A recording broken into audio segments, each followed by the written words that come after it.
All right, this is a large class, I see, and we've got a lot of material to cover in a relatively short period. This is the short semester, correct? So that means we meet, was it 4 days a week, is that right? At there for 2 hours each day, at there. So I guess I'm going to be seeing a lot of everyone here over the next, this is what, a 7 or 8 week session, is it? I can't remember exactly how many weeks this is, but it's 7 weeks out there, okay. Well, there's a week break somewhere in the middle, isn't there? So it's actually 8 weeks if you count the week break out there. So, all right, my name is Skanda Hack. I've been here at UNKL roughly a year and a half. I've been in and out of Malaysia for at least, I'd say, close to 20 years at there.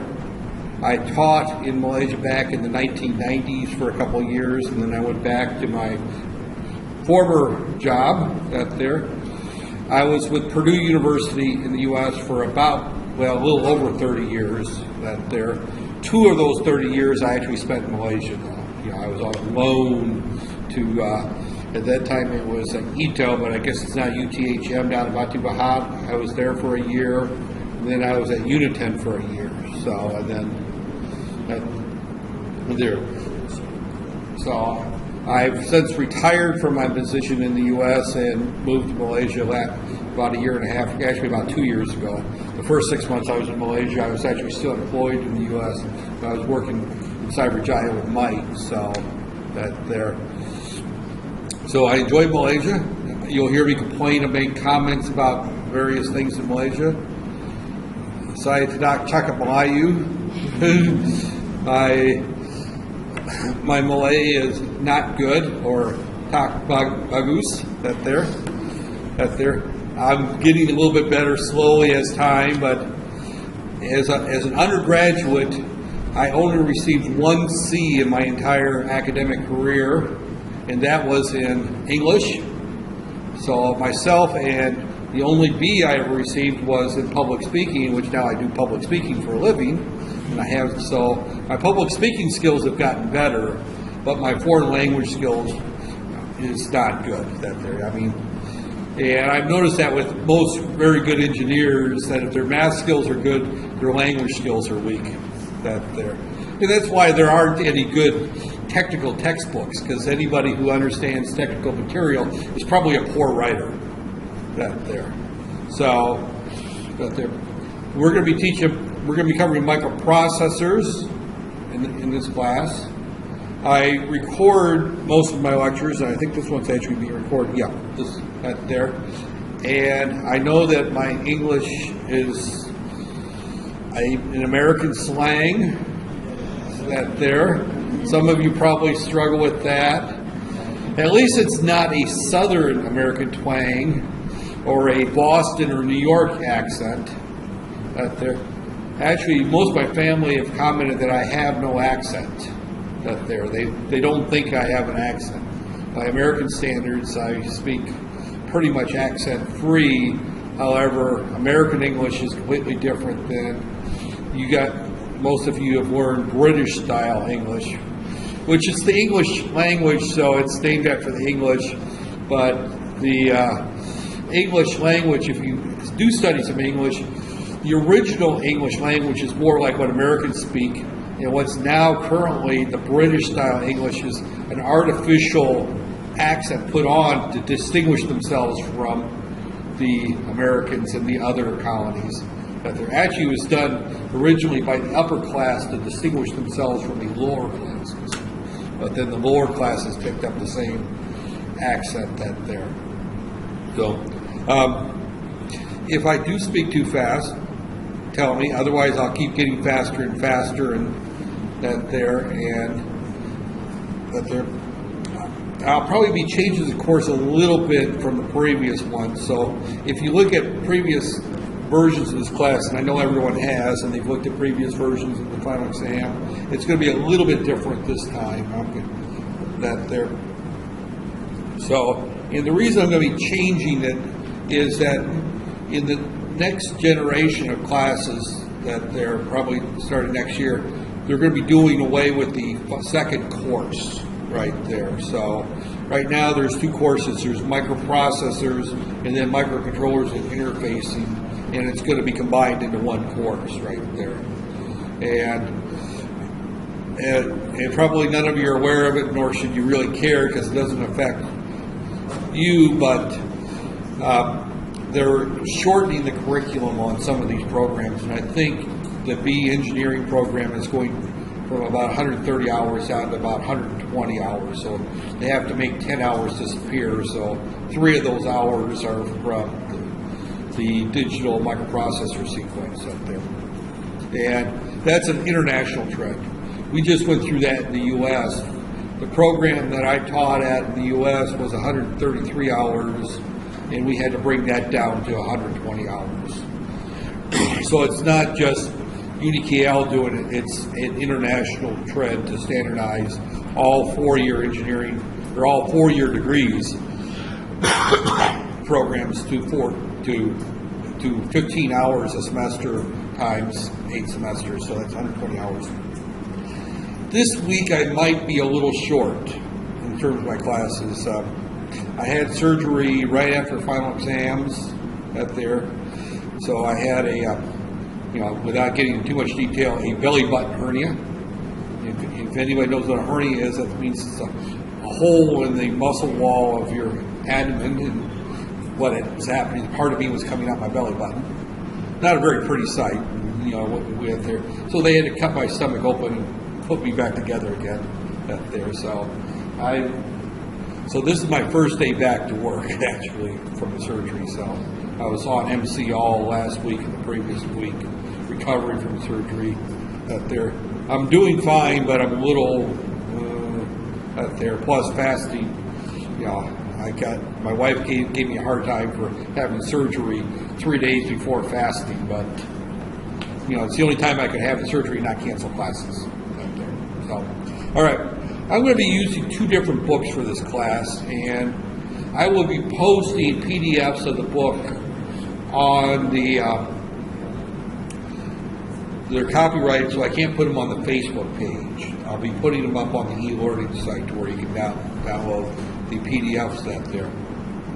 One of the things, and I'm going to kind of harp a little bit on this right here, that I've noticed since I've been at University of KL is that people don't read the textbooks very much out there. And there's multiple reasons for that. One is if you had to buy the textbook, this particular book that you're looking at here sells in the U.S. for about $160 U.S. So you're talking about 600 plus ranks. So buying the book is kind of out of the question that there. And it's a large book and you don't carry it. But English is a second language for everybody here. Some people, I think English might even be a third language. I look around, I think pretty much everybody here is Malay, so you don't have Chinese and Malay and English that there. So unless there's somebody here that speaks Mandarin as a second language that there, but I would suspect that English is the second language for most people here. And the emphasis I noticed in Malaysia has been on teaching English, has been in public speaking, interviewing, and conversational type English. That's very helpful for listening to me, not so good for reading textbooks. I've just found that reading technical material is boring enough when it's in your first language. It's doubly boring and tiresome if it's in a second language that you're not real there. So I understand why reading the textbook is not as prevalent there, and it makes my job more difficult too. I remember as an undergraduate taking my first programming course, and we're going back to the dark ages in the 1970s here, probably about the time that, before the time your parents got married. So most of you were probably born in the 1990s out there. So my guess is this might even be to the stage, I was going to school when your parents were still in primary school or even before primary school.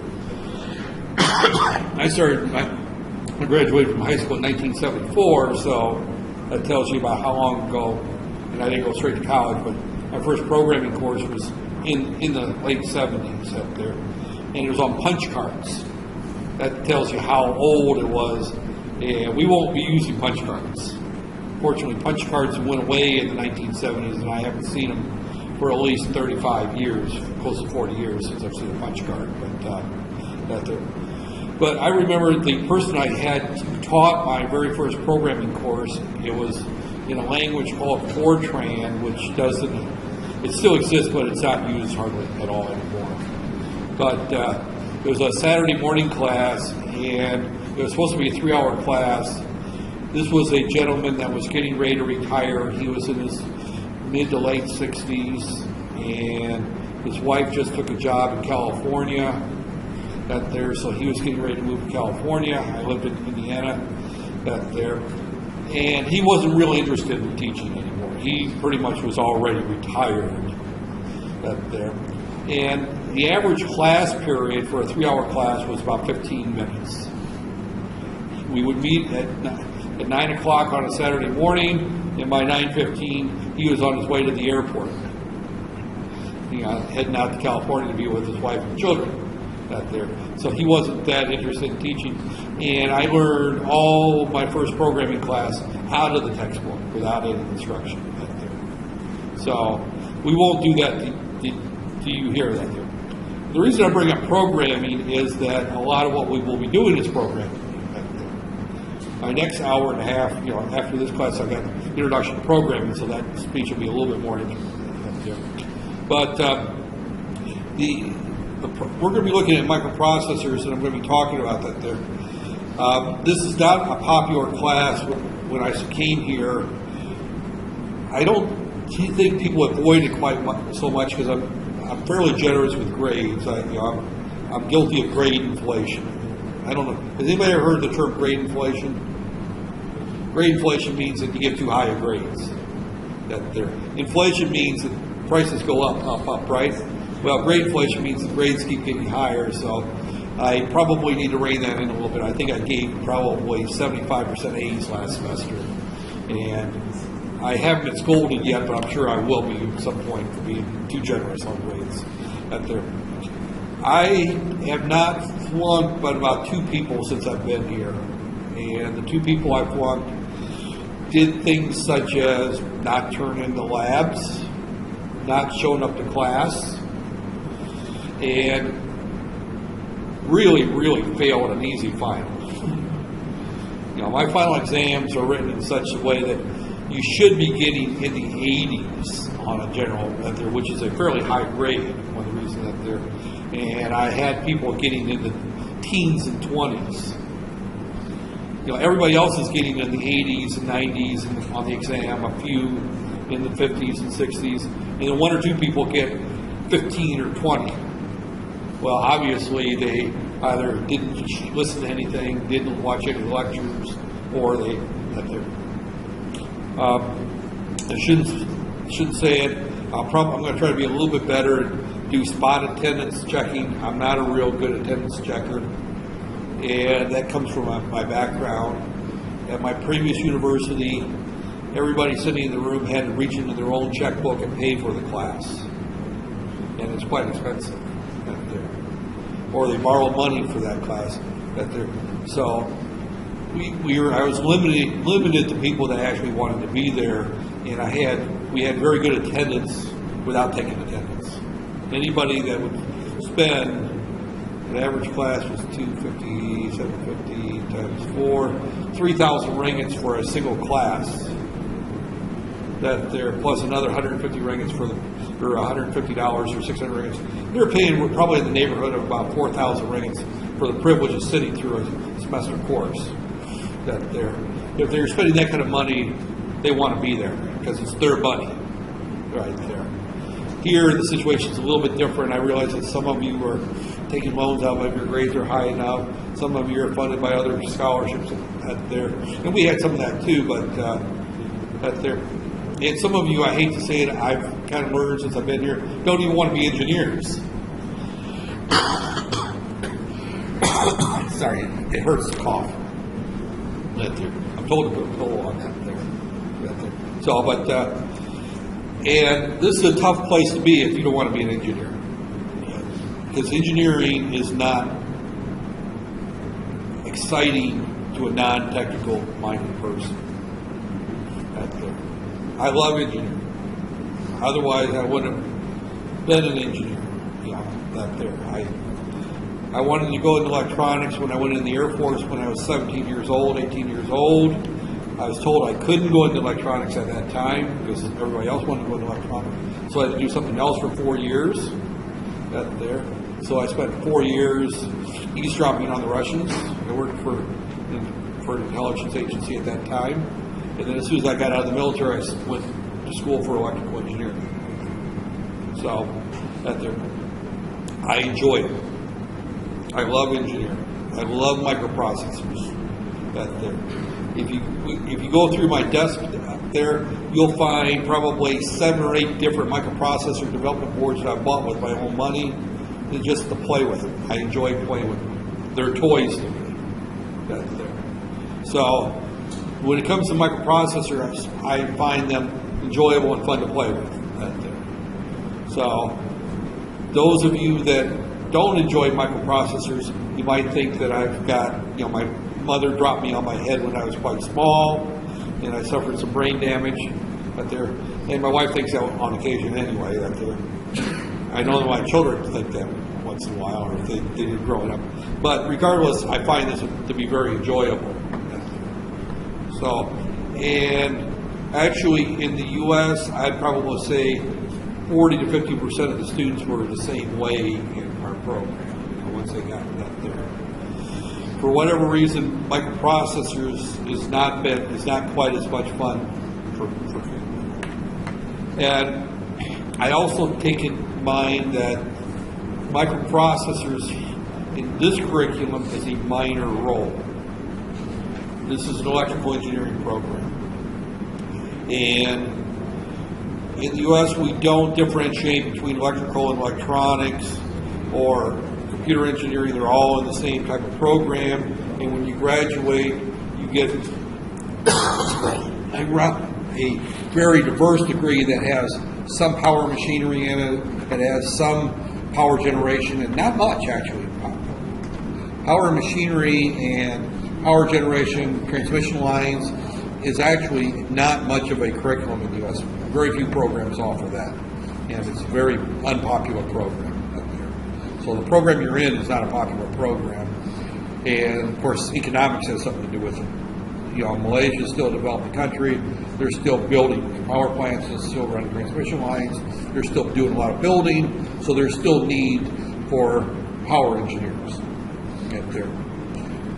U.S., Europe, or Western Europe, I'll say Western Europe, UK, Germany, France, Australia, electrical engineering as you're taking is a dying field. Nobody wants to go into it because there's no jobs in that field right there. And obviously, those of you that don't love engineering, which I probably, if I really interrogated, would probably find 3 or 4 of you in here that really love engineering. The rest of you are doing this for economic reasons, and sometimes it's not even your economic reasons. That your parents have convinced you that you should study engineering because that's where jobs are and engineers make lots of money, right? How many people have heard that here? Be honest. No one's going to admit to hearing that. I hear that quite a bit. That's why people are here. Is that every parent wants their child either be an engineer or a doctor or a lawyer. Those are the 3 fields. Nobody raises a child that they say that this child wants to run a Nasi Lemak stall. That's not what your mother's goal is for you. Now, some of you might end up running Nasi Lemak stalls. I've had people graduate from my program over the years that have ran pizza parlors or things like that. They got their degree and decided they didn't like engineering. I had one gal. She went through our program and she worked as an engineer for about 3 or 4 years, and then she opened up a maid service. So she was going around to people's homes cleaning their homes, and had people that worked for her that did that. And actually did fairly well. She probably made almost as much doing that as she did as an engineer. So, but regardless, you're here for that there. So my goal is to teach you microprocessors and hope maybe it motivates you a little bit to really think about engineering. I'll talk from time to time about the engineering mindset. The one thing an engineer needs to have more than anything else is the desire to know how things work. Right there. If you look at a car and all you can think of is an E-Class Mercedes and how well it's going to impress your friends, you're not probably an engineer. But if you look at a car, you think, all right, this has got a diesel engine in it, therefore it doesn't have spark plugs, therefore it needs this type of fuel, and you start thinking about those types of things, you might have the engineering mindset. You look at a smartphone, and you start looking at what operating system it has, and what type of applications it runs, what the next version of Android is, or iOS. You might be thinking like a computer or a microprocessor type engineer. If you look at a washing machine and all you can think about is how many kilos of clothes you can stuff in it before it burns up, you're probably not an engineer. But if you start looking at what type of control system it has, what type of motors it has, you want to pull the back off and fix it when it breaks, you start thinking like an engineer. So engineers think differently. So it is a little bit of a different mindset there. And typically, if you want to be sexist, this room's about probably about 30% women versus 70% men. That's pretty much a high ratio of women to men. In the U.S., when I would teach a course in microprocessor, it would be probably 90% male and 10% female. Malaysia actually does a much better job of getting more women interested in engineering, although I'm not sure they're interested in engineering other than they're pushed into it. I met a couple of gals here that said that their goal was to run a clothing boutique when they graduated. They're getting a job, a degree in electrical engineering, they want to run a clothing boutique. They would be better off getting a degree in management or retailing or advertising, but no, So, okay. I'm going to go through a short discussion. I've talked probably a half hour about absolutely nothing right there.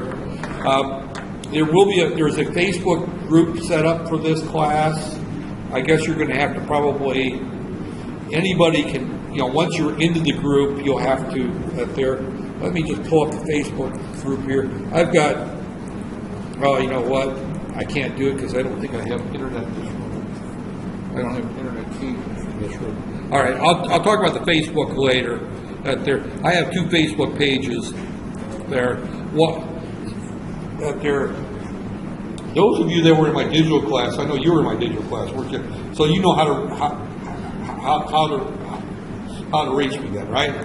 So if I got 2 pages, one has got a picture of me and my wife, the other one's got a picture of me in the purple. It's a picture of me and my wife, the page you want there, and just ask for permission to join the group right there.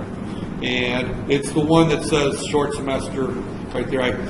And the other one, and it has the cap and gown type emblem. You'll see some other groups under my page that show skull and crossbones. Those are previous courses right there. So I changed the symbol from the cap, the academic cap, to a skull and crossbones when the semester is finished. And you'll want to join the group not because I've got anything great to say or anything like that. I don't post very much personal stuff on that there. That's all on the other page. And I actually don't post very much. My wife posts a lot. She tags me, so that's where people know what I'm doing and what's going on. I'm not a Facebook person. I'm not there. However, I do post at the end of each lecture. I record the lecture. You don't see me, fortunately. I'm not shown in the video. I turn the camera on, but what you see is what's on the screen. Now, today's lecture, the video is going to be pretty boring, and you probably won't want to watch today's lecture. But I just to get you kind of in the habit that there, what's recorded is the computer screen. I use a pen, which I don't use the whiteboard. I use a pen where I write it on the computer screen. So I sit down most of the time, which recovering from surgery is good anyway. But if I go to my slideshow, you'll see that I'll use the pen to write on right there. So all my notes go on the will go onto the screen. That way so the lectures will make up for the fact that if you don't understand something I say in class, you can go back and re-listen. I found that some lectures are watched a lot, some lectures are never watched because I post the lectures up on YouTube. It sometimes takes me a day or two. Sometimes I have them up within the next hour or two. Sometimes it takes me a couple days. If I go more than a day or two without posting a lecture, I probably forgot One of the things that people say about getting older, and I turned 60 in a few months, is that you tend to forget. In my case, I tend to get sidetracked easily and that has not changed with age I'm just as scatterbrained today as I was when I was 30.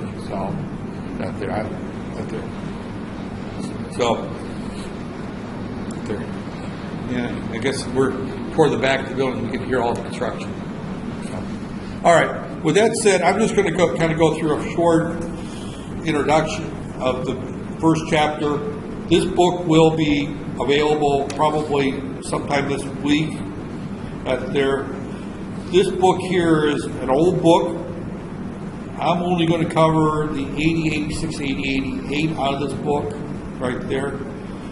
That is a very, very old processor. When I say it's very, very old, I'm talking about it's the one I studied. So, I mean, it's been around since the 70s. It's an old processor and it's not used very much, but it's the building grounds, the building blocks really for everything that Intel has put out since then, along with AMD and a number of other chip manufacturers. Intel is the big daddy of microprocessors.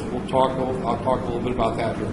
So, all right, this book here is the Bride book. I don't know what edition I've got on the PDF form, but it's this book right there.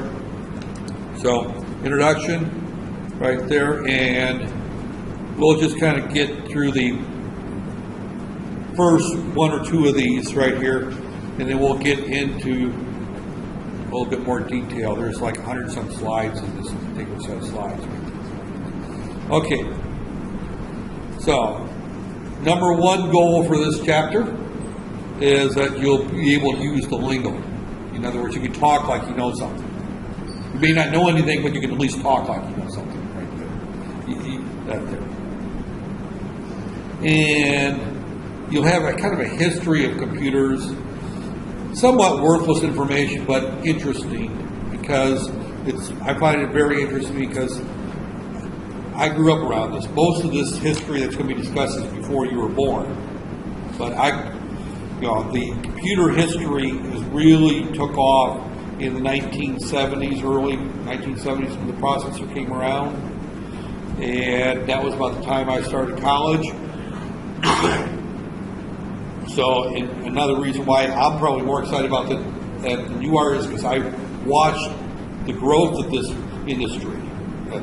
I watched back when microprocessors were extremely large, bulky, expensive, and used in very few products, where you can't pick up anything without a microprocessor being in it. Right? So we'll talk about the applications that there. In an overview of the various families, I'm not going to get too much into the overview right there because it's, because the 8086 is the basis for almost everything Intel came out with, and actually the 8086 is a second generation processor or third generation. Before that was the 8080, and then after that the 8085, then the 8086. So it's a third generation microprocessor right there. So you will be able to draw a block diagram that there, explain the purpose. And the reason I say you will be able to do that is because that will be a final exam question that there. So we'll get into more detail on that there. Describe the functions. Again, you'll be able to do that.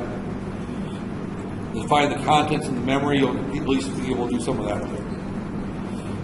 This you should already know, right? You know, if you had basic digital, you should already know. I'll review it briefly, but I won't get into spend hours and hours on that. And we'll talk a little bit more about integers, floating point, BCD, and ASCII, because your basic digital class probably talked a little bit about that, but not in much detail. Right? Okay, get into the historical background, events leading to the development, right there. This is there, and again, the current generation of microprocessors. This book was written as an older book. It stopped at the Core Dual, right there, or Core 2.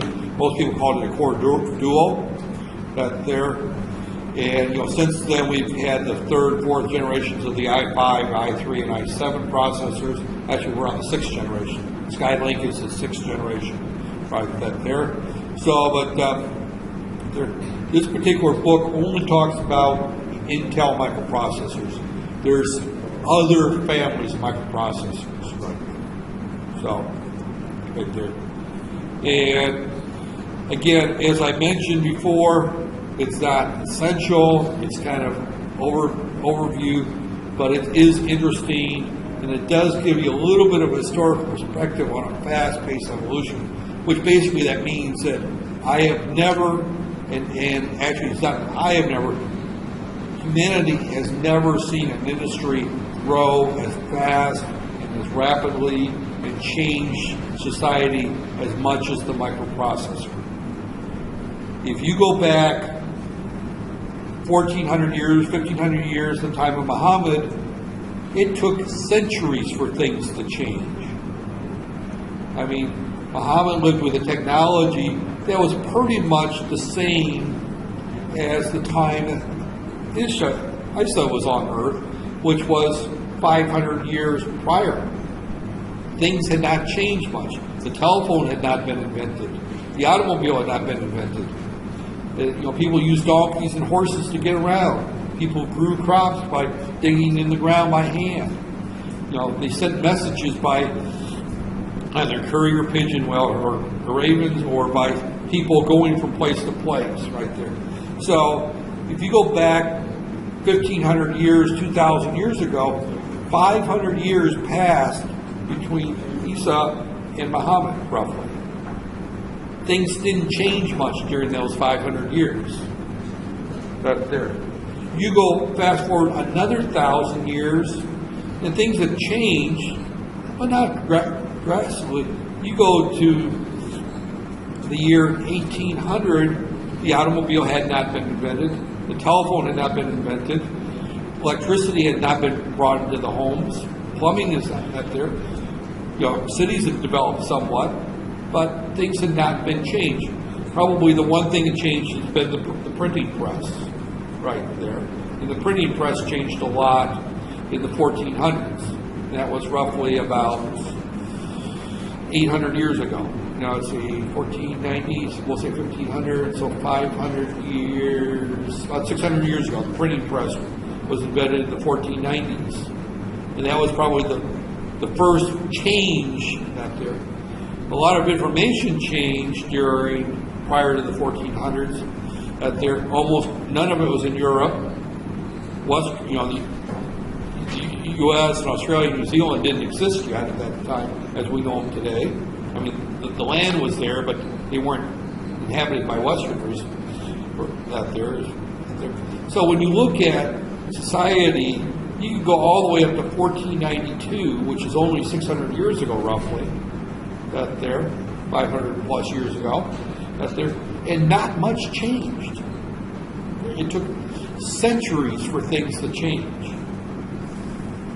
We come around in the early 1970s, and a new product comes out called the microprocessor, And within 30 years, all of society has completely changed.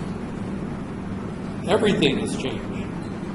We go to 2016, which is about not even 50 years from the first microprocessor, and people can't live without their bloody smartphone. You know, I'm sorry to say, you go out to dinner and you got 5 people having dinner together, and they're all chatting with somebody else on their chat, on their Facebook page or their WhatsApp. I mean, but people live around technology, right there. So when we look at this right here, you're at the tail end of a revolution in modern society, right there. Prior to that, prior to computer systems, there in the microprocessor, the computer's been around since the 1940s, right there. But microprocessors have drastically changed that, right there. Prior to that, you had entire boards that essentially fit the microprocessor, and computers were the size of this room. So when we look at the microprocessor, it completely changed everything, right there. So that's why kind of looking at this history is very interesting there. And I remember having a conversation with my father probably about 2 years before he passed away, and we were talking about how much changed in his lifetime. He grew up before the television. If you think about that, I grew up with black and white TV and 3 channels. That there. So, and music came on little vinyl discs like this that held 45 minutes worth of music. And of course, the camera won't pick that up. But 12-inch black disc, made out of plastic. The next big revolution was the CD, which was still a round disc, but it was only about 5 inches diameter. It held a whole lot more music. And then, of course, MP3 files came, and then now, does anybody use a CD player today? Yeah. I remember when we had something called an 8-track tape that you could actually play music in your car, and then it was replaced with a cassette tape. And that was such a huge revolution, right there, that you could actually bring your own music. An 8-track tape was about the size of a small paperback book, right there. And you stuck it in, there's a cartridge you stuck in, and it played about 45 minutes worth of music right there. So it's quite interesting. So as we look at the history, we can go back to this whole idea of mechanical age is that there. And we talk about the abacus, which was the first mechanical calculator. Some of you have seen it. It's basically a little box that looks like this. You've got a divider, and you got beads, and you can count by moving things back and forth right there. You keep track of that. And it was a mechanical way of keeping track of that there. And that was about 500 years BC or before Common Era right there. So, BC, so you're talking roughly 2,600 years ago right there. So that's been around, and they used it to keep track of grain, storehouses out there. It's still being used. You'll still find several people that use abacus. I have never learned how to use one, nor am I interested. I don't care. Right there. So, a gentleman by the name of Pascal, he was a philosopher and a mathematician, invented the first mechanical calculator right there. And Pascal is very well known in the computer industry. We have a language named after him. Matter of fact, probably the first computer programming language that I learned well. I already mentioned that I took Fortran as my first language. My second language I took was BASIC. And the third language I took was Pascal. And that was when I really got bit by the bug and learned how to program. But that was roughly about 500 years ago. Right there. Between 400 and 500 years ago, he invented the first mechanical calculator right there. And right there. And really all it was an adding machine right there. You can either go forward or backwards, and when you got up to 10, it incremented the next digit right there. So it's, again, same principle as the odometer in your car right there. So it's the basis of all mechanical calculators. Again, Pascal programming language was named after Basil Pascal, and Basil Pascal is also well known in the world of philosophy. He is a very, very well known philosopher. Back in the 1800s and prior, 1900s, a lot of mathematicians and philosophers went hand in hand. A lot of the logic, and actually, those of you that took, when you took Boolean algebra, that was actually based on a philosopher, George Boole, who came up with the concept of logic. And logic was actually more a program taught in the philosophy departments, not the computer science department. One of the best courses I took in college, and I think it should be a mandatory course in college, was Principles of Logic, taught from the viewpoint of philosophy, not electronics, right there, and it taught critical thinking skills, right there. So critical thinking and Principles of Logic are the two courses in philosophy programs that I think are really critical for any intelligent, college-educated person to at least have a grasp on, right there. I am a huge believer that people need to learn how to think, not memorize, right there. I do not.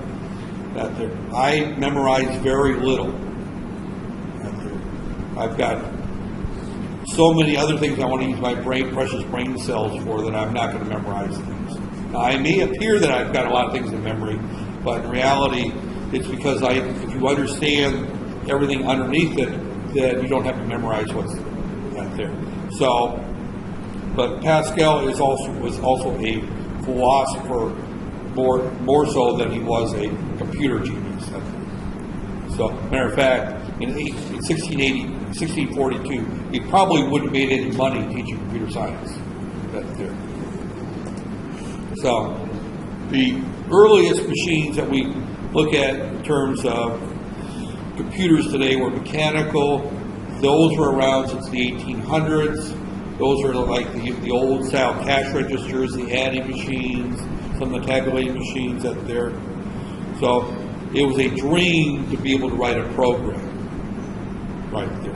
So obviously the earliest ones was Charles Babbage, and again, you don't have to memorize these. None of this will be on the final exam out there. So that's what I'm saying. You probably won't want to rewatch this video. So it's worthless information, but it's kind of worth hearing at least once in life. But don't study it. It's not that there.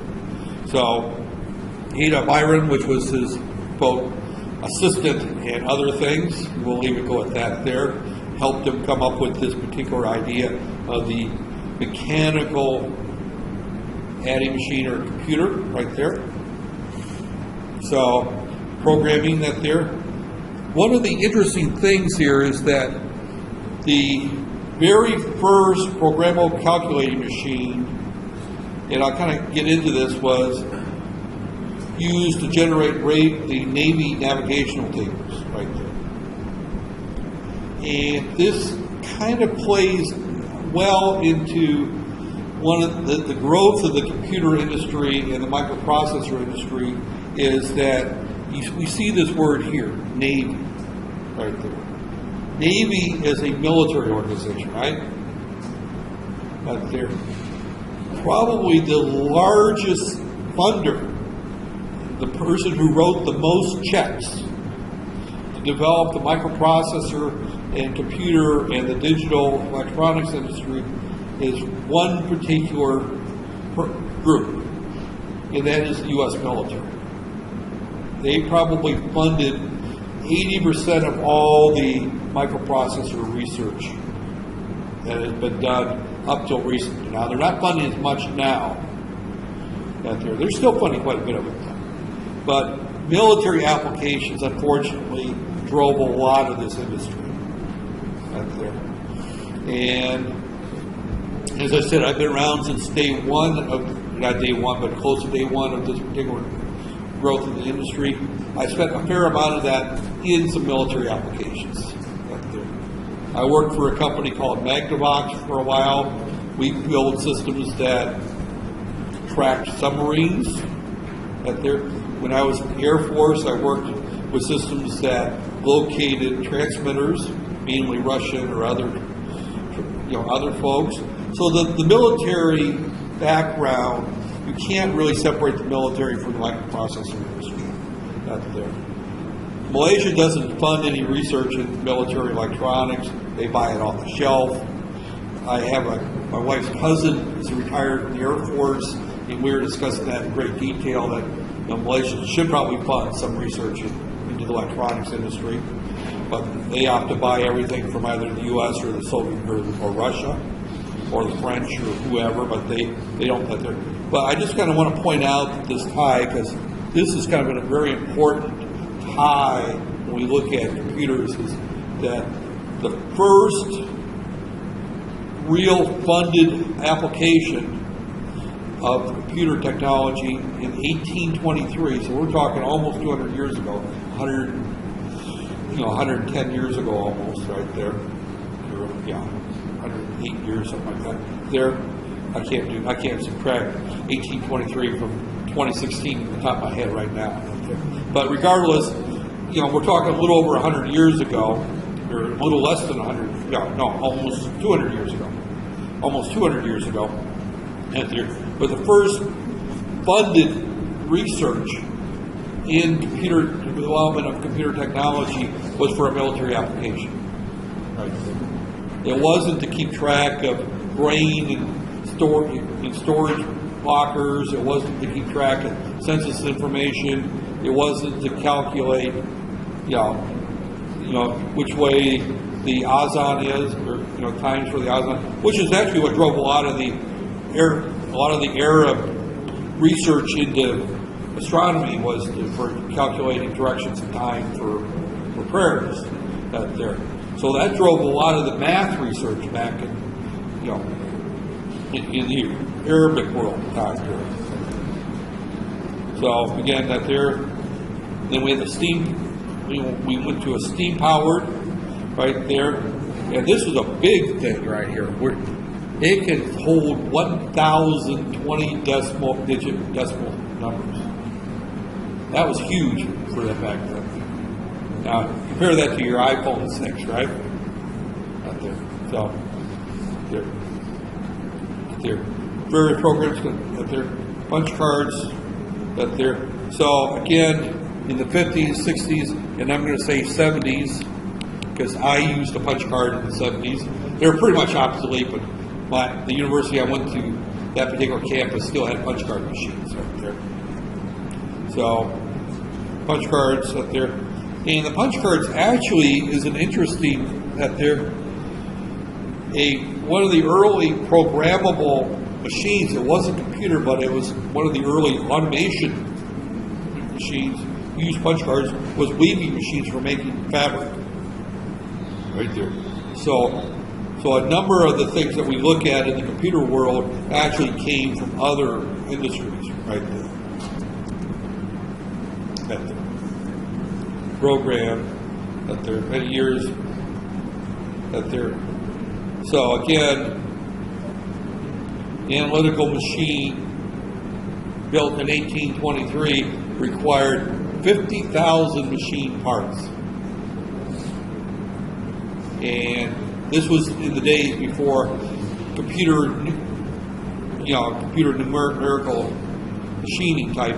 You didn't have any CNC machines. You didn't have any computer-operated mills. Therefore, all these were done by a craftsman in a machine shop by hand, and getting 50,000 pieces to fit together nicely in hand machine was a daunting task. The word daunting means really, really hard. And has anybody who's ever taken a automobile engine apart and tried putting it back together again with rebuilding it, and you have to make small modifications to get the pieces to fit back properly. Can you imagine doing 50,000 pieces all from scratch? So it was not. Okay, the motor, we won't get into that there. Their adding machines were based on the mechanical right there. And again, when we look at the Pascal mechanical typewriter or calculator, which again, that there, a lot of the early calculators that I remember seeing actually had the little hand crank right there. You would put in 23 plus crank, 15 minus crank right there. If you saw one of those today, it would be in an antique store. But I remember using those, as a kid, that there. So, the mechanical calculator would do multiplication. Actually, it didn't really. Most of them did multiplication. They just add and subtract. The multiplication divide came a little bit later. Bomar, interesting company. That there. They built the first electronic calculator. I remember the Bomar Brain because it was built about half a mile from my house. That they're from Fort Wayne, Indiana, where I lived at the time. I grew up in Minnesota, but I worked and lived in Fort Wayne most of my adult life. So Bomar was a local homemade or homegrown company right there. They're out by the airport. It was there more than half a mile. They were probably 2-3 miles from where I lived, but it was a local company right there. So, and they came up with the first handheld electronic calculator. And when I say handheld, this thing was about 1.5 paperback books. It was pretty big. Handheld was kind of like the early handheld cell phones that were huge. You could hold it by your hand. You wouldn't put it in your shirt pockets for sure. That there. And use all transistors in it. It's fairly good size. That there. And it cost like $300-400 of 1970s money. So they'd be like $6,000 today. But Bomar came up with Bomar Brain, the first electronic calculator. That there. Monroe came out with some. I don't think Bomar is still in business, but they're doing military electronics. They don't make calculators anymore. Monroe is still in the business. They mostly make cash registers today. They don't make calculators out there. So, out there, and we started talking about punch cards. We talked about that there. Holbrook, that there. He came up with a tabulating machine using punch cards. That there. Now, this is kind of interesting, though, and this is where I forgot about. This is where the slide goes. That this company here came out in 1890 to keep census information. I don't think Malaysia does a census, but in the U.S., every 10 years, they go out and count everybody in the country. They go door to door, and they knock on your door. How many people live here? What are their ages? They don't take their names or anything, but they just want to know how many people are living in where. And that's a lot of information when you look at a country as big as the U.S. And it's very important information in the U.S. because that information is used to set up our congressional districts. The way the U.S. Constitution is written, and I don't know anything about the Malaysian Constitution other than what I hear on the news and that there. I'm not an expert.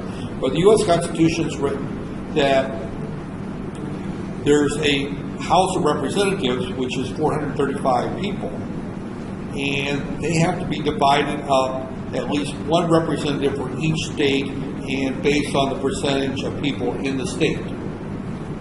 So if you have a state like California, which is a very large state and has a lot of people, they will have a lot of representatives right there. You have a state like South Dakota that is a very large state, but nobody lives there.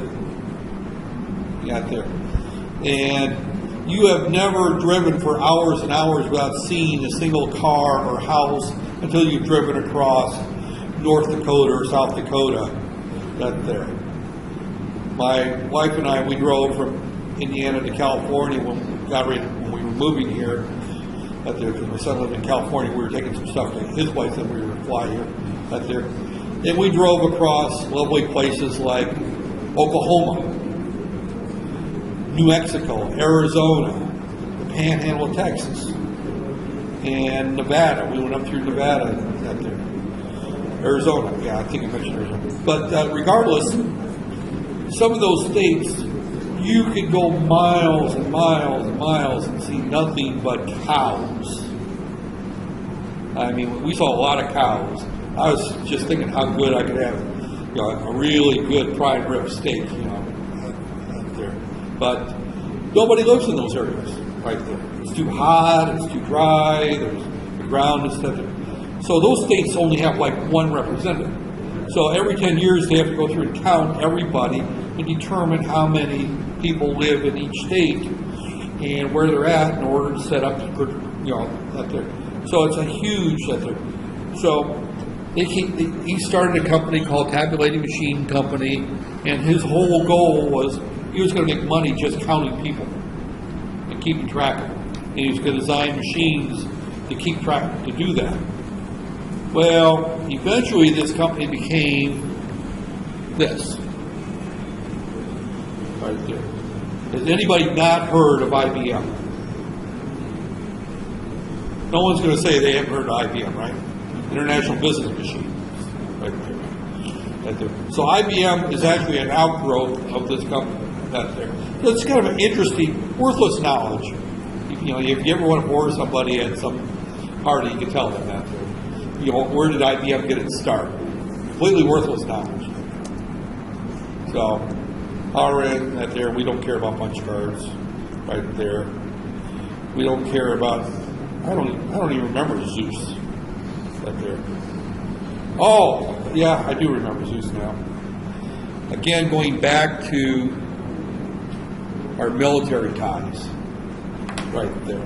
So it wasn't just the U.S.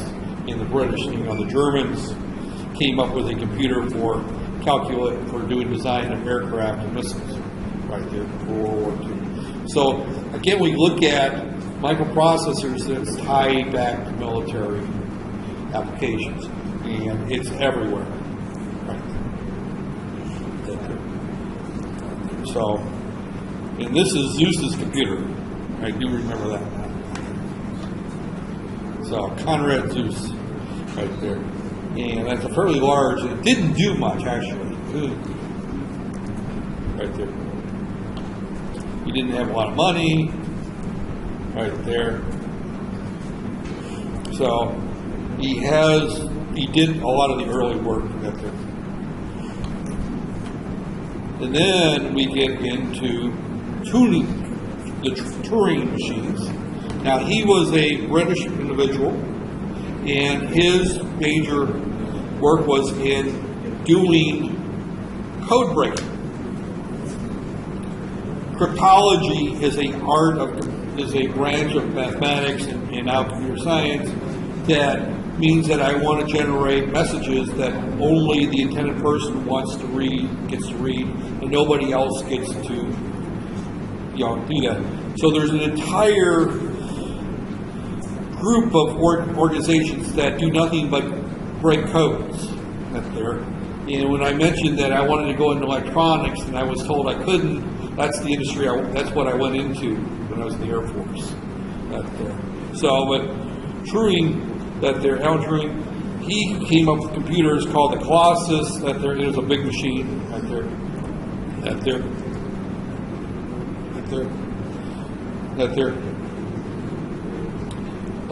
Kind of talk about it. The Colossus really was a reaction to another machine that the Germans built, which is always the game of cryptology. The game of cryptology is I invent a code that nobody can break, and then someone else comes up with a machine that can break my codes. So the Colossus was a machine that was used to break the codes generated by the Ingenium, or I can't pronounce that, Ingba machine right there. So the Colossus was a code breaking machine that was a reaction to the German machine that generated the codes. And at that time, a lot of the, another invention came along, and that was the radio.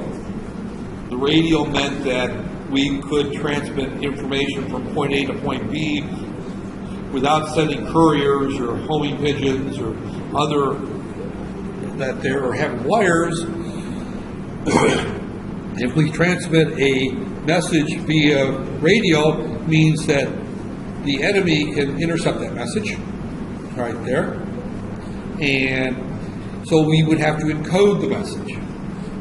So you would come up with a code, and then when the good guys got the message, and your good guys, the good guys depends on which side you're on. You would then decipher the message and find out what it originally was. So you would take a message, you would encode it, you would transmit it. At the other end, you would receive it, you would decrypt it, and then the person could read the message.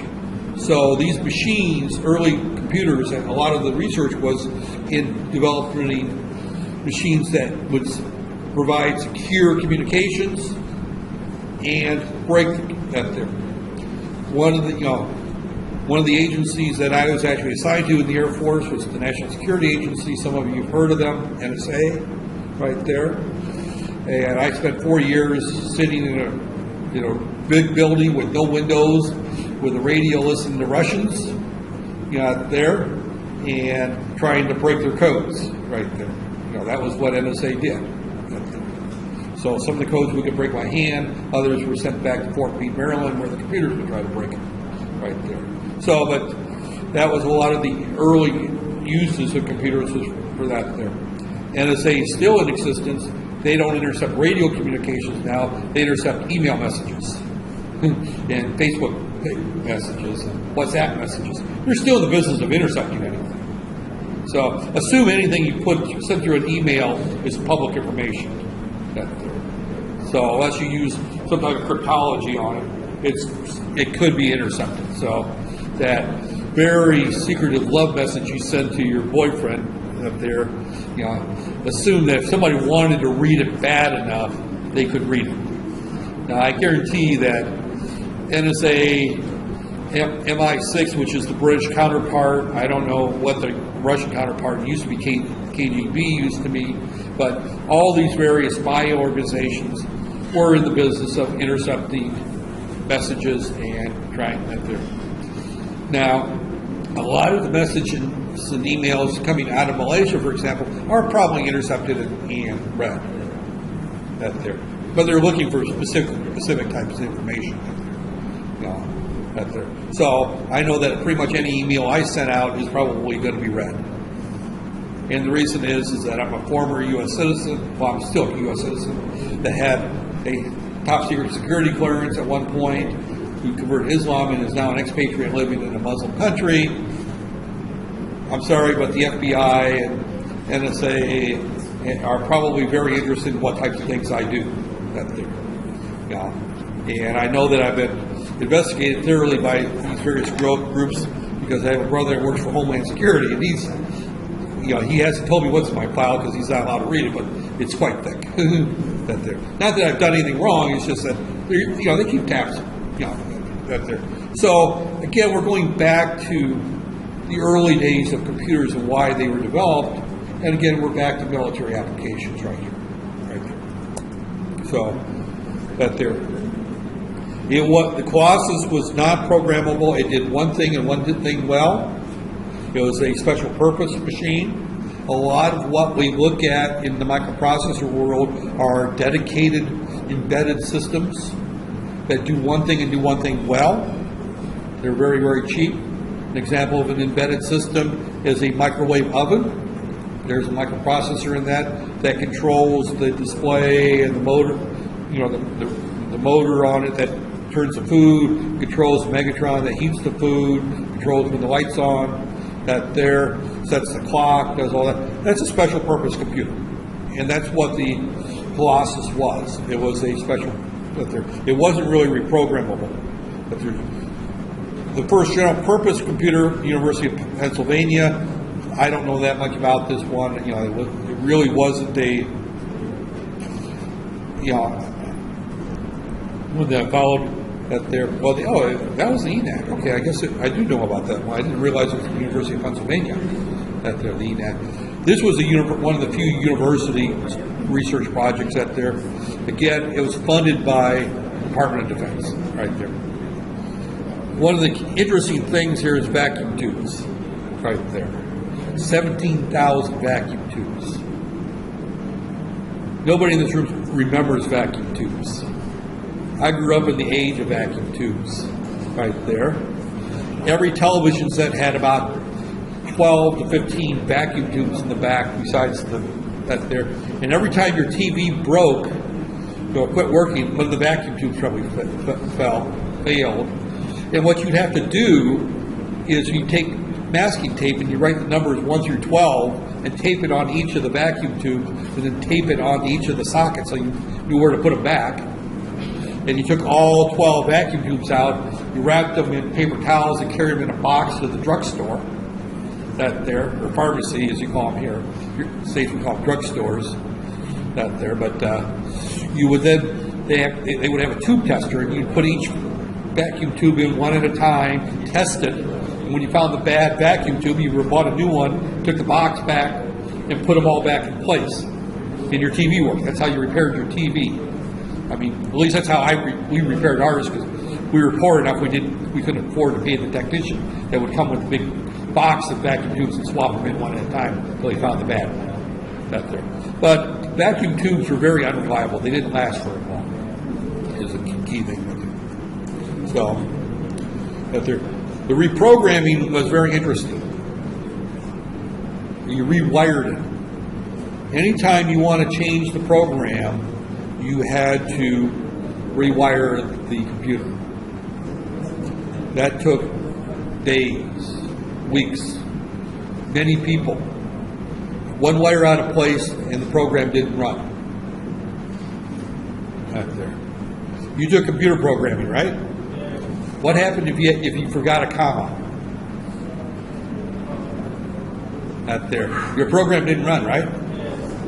What happened if you put a parentheses in the wrong place? You got the wrong answer, right? Imagine you didn't have code to look at, but you had a wiring diagram and you had to figure out which wire was in the wrong place. Right there.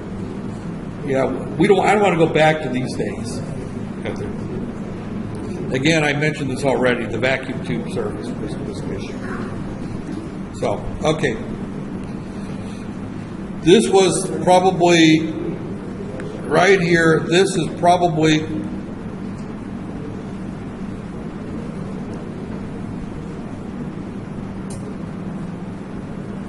the #1 event that changed the electronics world in the 20th century. The transistor.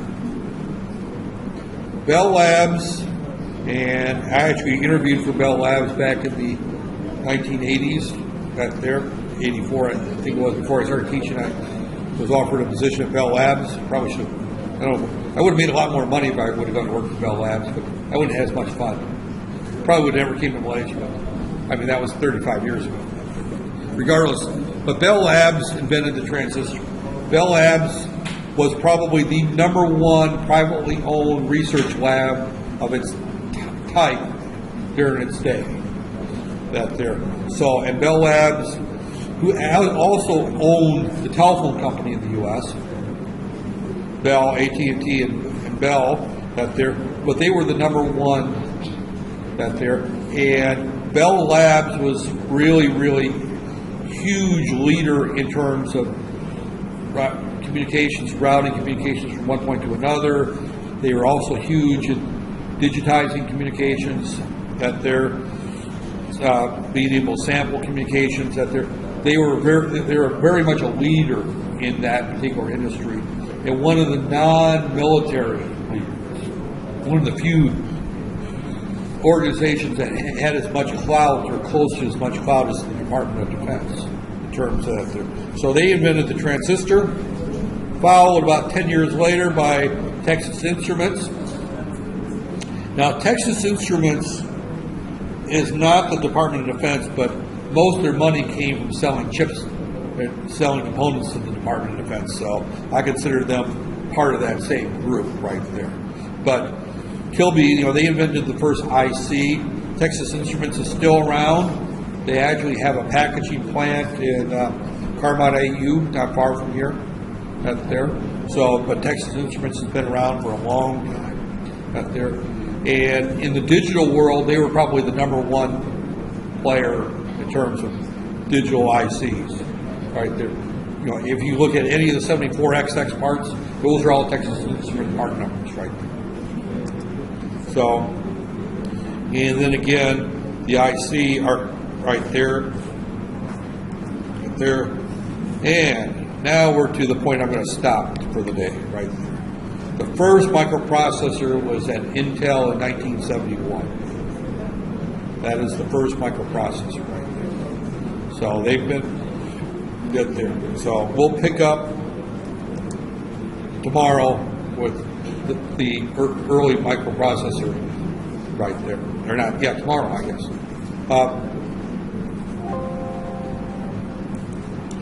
One other thing's going to happen, by the way. I'm going to go ahead and stop this right here. Oh, Andrew. My average